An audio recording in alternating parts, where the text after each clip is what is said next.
رات کے وقت ایک چور گھر میں داخل ہوا۔ کمرے کا دروازہ کھولا تو مسہری پر ایک بوڑھی عورت سو رہی تھی۔ کھٹ پٹ کی آواز سے اس کی آنکھ کھل گئی۔ چور نے گھبرا کر اس کی طرف دیکھا تو وہ لیٹے لیٹے بولی، بیٹا تم شکل سے کسی اچھے گھرانے کے لگتے ہو، یقیناً حالات سے مجبور ہو کر اس راستے پر لگ گئے ہوگے۔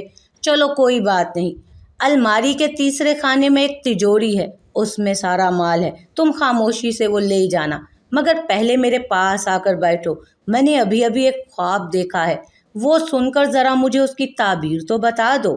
چور اس بوڑھی عورت کی رحم دلی اور شفقت سے بڑا متاثر ہوا اور خاموشی سے اس کے پاس جا کر بیٹھ گیا۔ بڑھیا نے اپنا خواب سنانا شروع کیا۔ بیٹا میں نے دیکھا کہ میں ایک صحرا میں گم ہو گئی ہوں، ایسے میں ایک چیل میرے پاس آئی اور اس نے 3 دفعہ زور زور سے بولا، ماجد ماجد ماجد۔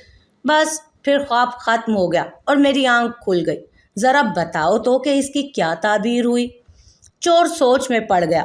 اتنے میں برابر والے کمرے سے بڑھیا کا نوجوان بیٹا ماجد اپنا نام زور زور سے پکارے جانے پر اٹھ بیٹھا اور اندر آ کر چور کی خوب ٹھکائی لگائی۔ بڑھیا بولی، بس کرو اب، یہ اپنے کیے کی سزا بھگت چکا ہے۔